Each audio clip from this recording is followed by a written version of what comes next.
Building a podcast is no different to building a business. The fundamentals remain the same. But the trouble is, we don't think of our podcast in those terms. We think of a podcast as some ethereal content machine that will grow itself. If we build it, they will come. Sadly, that is not the case. So we're going to talk exactly why I believe you should be treating your podcast like a business. Businesses grow by creating something wonderful that serves a need. That is called product market fit. Then we build attention, then we build interest, desire, and we ask our customers or our prospects to become customers by taking action. And we've talked about AIDA, A-I-D-A, attention, interest, desire, and action.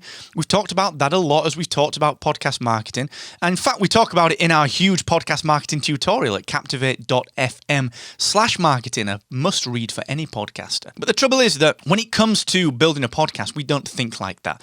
We think that we're creating content, and because we love it, other people will love it, and it will naturally get discovered. But we know podcasting has a discoverability problem, and we know if you follow the content here, we know that we have to become marketers, and to become a marketer, we have to think like a business. Now, a business can only operate within a certain amount of parameters. It has to have goals, it has to have projections, it has to have targets, and it has to have, above all else, accountability for its own success. And if we don't have that, if we don't have any of those things, then the business doesn't grow. Sure, the early days can be fine. We can sell to friends and we can sell to family, just like with a podcast where we can ask friends, we can ask family to listen. This is a classic outward bound circle approach that many businesses follow in the early days, much like many podcasters follow in the early days, where you start with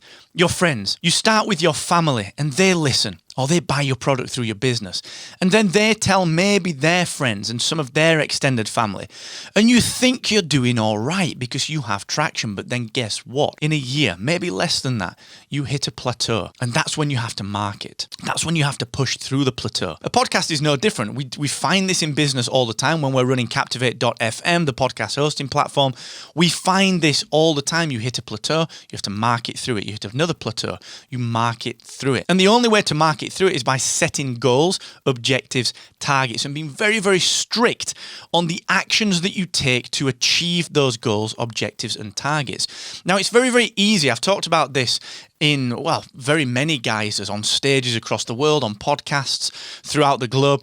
I've talked about the importance of prioritizing your tasks, because tasks, when it comes to podcasting or building a business, not all tasks are created equally. We have to figure out, how do we prioritize our tasks? How do we focus on the important, the interesting, or the integral tasks within a podcast, within a business? It's very interesting to see many people in podcasting, because what they do is they focus on the interesting tasks, which are producing the content, doing a bit of social media, probably doing a little bit of graphics, some of the social sharing stuff, all that stuff that's sexy, all right? That's interesting stuff. And the integral stuff, well, that kind of gets taken care of because our editing is integral. Our publishing to Captivate.fm or your podcast hosting platform of choice is integral. We can't publish without that. So we do those two things, interesting and integral tasks, naturally. What we fail to do as podcasters is the same thing that many failing business owners fail to do, which is to focus on the important tasks. These tasks